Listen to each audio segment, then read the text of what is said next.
పాడి పంటల ఛానల్ వీక్షిస్తున్న రైతు సోదరులందరికీ నమస్కారము. నా పేరు పి మధువాణి. నేను బాపట్ల అఖిల భారతీయ సమన్వయ ఉప్పునీటి పరిశోధనా కేంద్రం నుంచి వచ్చి ఉన్నాను. ఈరోజు మనం తీర ప్రాంత నేలల్లో నీటి యాజమాన్య పద్ధతుల గురించి తెలుసుకుందాము. అసలు తీర ప్రాంతం అంటే ఏమిటి? సముద్ర తీర ప్రాంతం వెంబడి ఉన్న మట్టి మైదానాలను మన తీర ప్రాంత నేలలు అంటారు. సో ఈ నేలల్లో ముఖ్యంగా బంక, ఒండ్రు మట్టి రేణువుల కన్నా ఇసుక రేణువులు అధికంగా ఉంటాయి. అధిక ఇసుక రేణువులతో పాటుగా ఈ నేలల్లో మనకి లవణాల శాతం కూడా అధికంగా ఉండటం వల్ల చౌడుబారి ఉండటము, అలాగే ఇతర నేలల కంటే తక్కువ సారవంతమైనవి మరియు నీరు పోషక నిల్వ సామర్థ్యం కూడా మనం ఇతర నేలలతో కంపేర్ చేసుకున్నప్పుడు తక్కువ నీటి సామర్థ్యం కలిగి ఉంటాయి. కావున ఈ ప్రాంతంలో ఈ తీర ప్రాంత నేలల్లో మనము నీటి యాజమాన్య పద్ధతులు చేపట్టడం అనేది తప్పనిసరి. మనకి ఈ నీటి యాజమాన్య పద్ధతులు, ఈ నీటి నిర్వహణకు ఈ ప్రాంతం నేలల్లో ఎదురయ్యేటటువంటి సవాళ్ళను ముందుగా మనం తెలుసుకుందాము. ముందుగా మనం నీటి యాజమాన్య పద్ధతులు చేపట్టాలి అంటే ఈ నేలల్లో నీటి మట్టం స్థాయి అనేది క్రమబద్ధీకరించుకోవాలి. ఎందుకనగా ముఖ్యంగా ఈ తీర ప్రాంత నేలల్లో నీటి మట్టం అనేది చాలా పై పొరలకు దగ్గరగా ఉంటుంది అన్నమాట. అలాగే ఆటుపోట్లకు గురి అవుతూ ఉంటుంది. ఎప్పుడు ఒకే మట్టంలో మెయింటైన్ చేయటం అనేది తక్కువ. కావున మనకు ఎదురయ్యే అంశాల్లో ముఖ్యమైనది సముద్రపు ఉప్పు నీరు చొరబాటు. ఈ సముద్రపు ఉప్పు నీరు అధిక లవణీయత కలిగి ఉండటం వలన నీరు చొరబట్టడం వల్ల భూగర్భ జలాలు ముఖ్యంగా లవణీకరణ చేరటం, అలాగే నేలలు కూడా లవణాలు అధికంగా అవటం వల్ల చౌడు నేలలు ఏర్పడటం మనం తరచుగా చూస్తూ ఉంటాము. అలాగే మనము ఈ నేలల్లో కూడా అధిక దిగుబడి కోసం చేపట్టే యాజమాన్య పద్ధతుల వల్ల కూడా నేల కోతకు గురి అవుతూ ఉంటుంది. అంటే సారం దెబ్బతింటూ ఉంటుంది. వివిధ రకాలుగా నేల యొక్క ఆరోగ్య స్థితులు దెబ్బతింటాయి అన్నమాట. అలాగే ఈ నేలల్లో మనకి నేల పారగమ్యత ఎక్కువగా ఉంటుంది.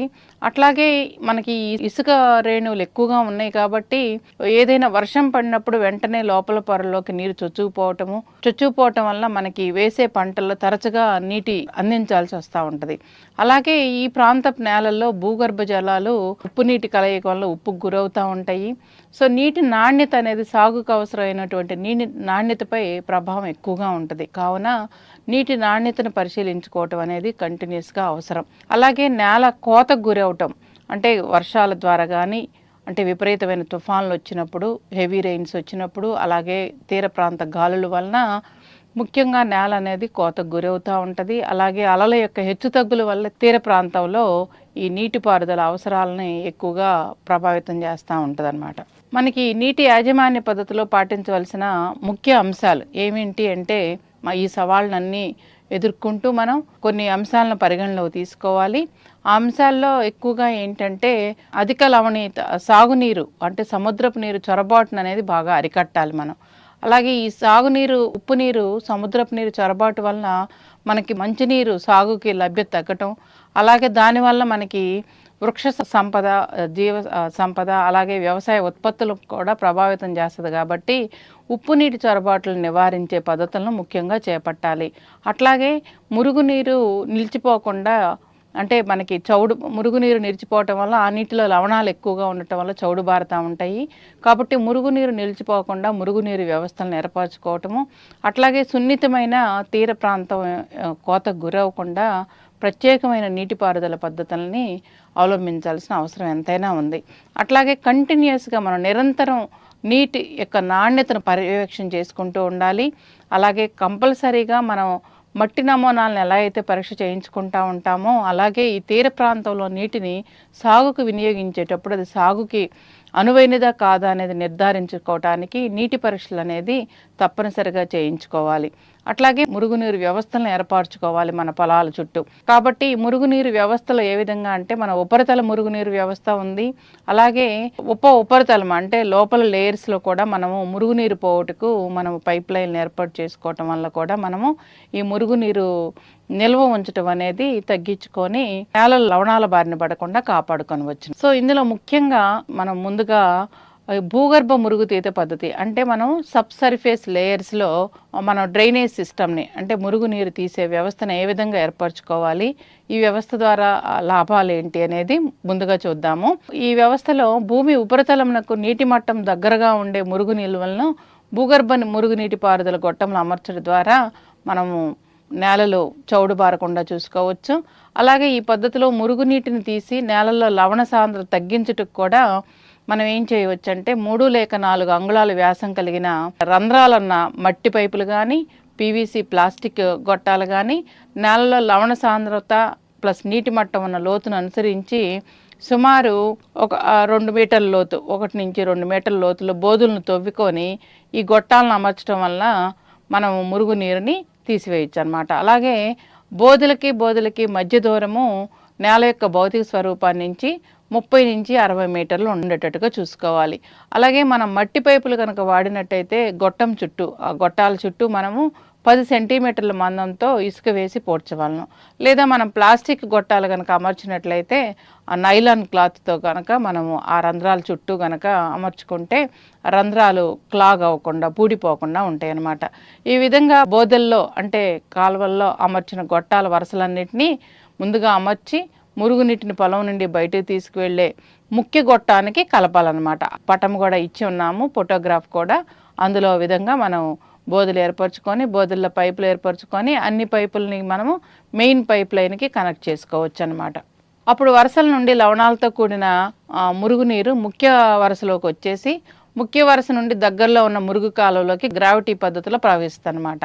సో అలా ముఖ్య వరుస నుండి గ్రావిటీ పద్ధతిలో నీరు పోవటం లేని ప్రాంతాల్లో ముఖ్య గొట్టం వరుస చివర ఒక బావి, వరలతో కూడిన బావిని ఏర్పాటు చేసుకొని ఆ బావిలోకి వచ్చిన నీరుని ఇంజిన్ సహాయంతో మనము మురుగు కాలంలోకి తోడేసుకోవచ్చు అన్నమాట.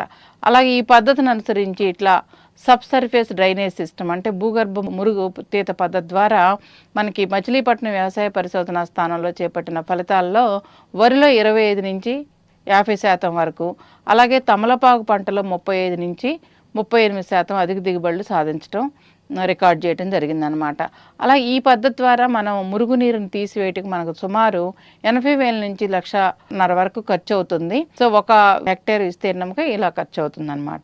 అలాగే ఈ భూగర్భ మురుగునీటి నిర్మల వ్యవస్థలను ఎక్కడెక్కడ ఏర్పాటు చేశారు, ఈ వ్యవస్థ చేయటం వలన లవణ సాంద్రత అంటే ముఖ్యంగా మనకి తీర ప్రాంత నేలల్లో లవణాల సాంద్రత ఎక్కువ ఉంటుంది కాబట్టి ఇట్లా ఏర్పాటు చేసుకోవటం వల్ల లవణ సాంద్రత 16 నుంచి 3 డెసిసైమీటర్ల వరకు తగ్గినట్లుగా మనకు బాపట్ల దగ్గర ఉన్న అప్పికట్ల గ్రామంలో నిర్ధారించడం జరిగింది.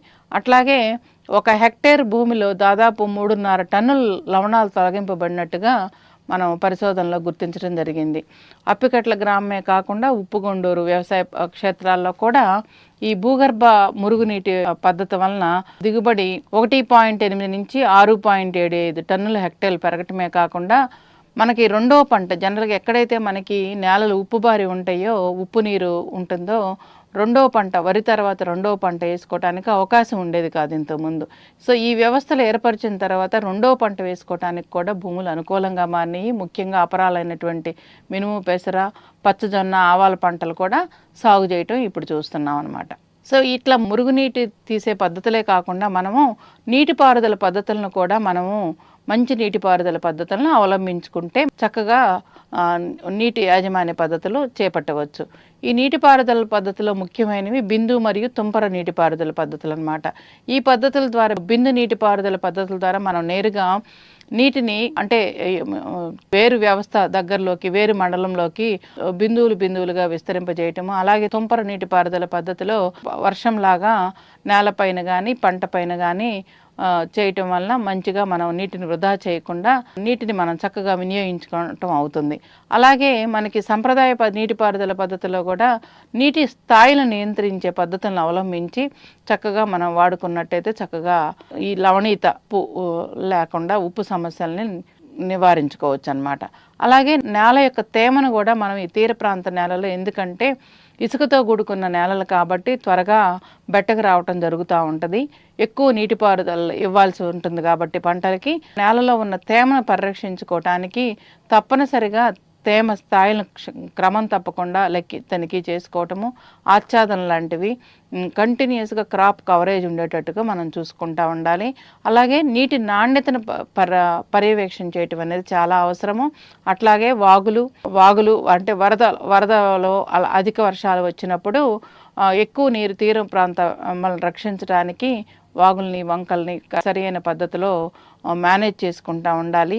అలాగే నీటి ప్రవాహాన్ని క్రమబద్ధీకరించుకోవటానికి అధిక ఆటుపోట్ల సమయంలో ఉప్పు నీటి ప్రవేశాన్ని అంటే భూమి మీదకి ఉప్పు నీటి ప్రవేశాన్ని చొరబడకుండా ఉండటానికి గట్లు లేదా తూములు ఏర్పాటు చేసుకుంటూ ఉండాలి. అలాగే మనం ఈ తీర ప్రాంతంలో సముద్రపు నీరు యొక్క ఉప్పు నీటిని తొలగించుకోవటానికి సముద్రపు నీరు మనం సాగు ఉపయోగించుకోవాలి, మంచినీరుగా మార్చుకోవాలి అంటే డీసెలనైజేషన్ ప్లాంట్ల నిర్మాణం కూడా చేసుకొని మనము సాగుకి వినియోగించుకోవచ్చు. ఈ విధంగా సాగుకి ఎక్కువ నీటిని మనం అవకాశాన్ని ఏర్పరచుకోవచ్చు అన్నమాట.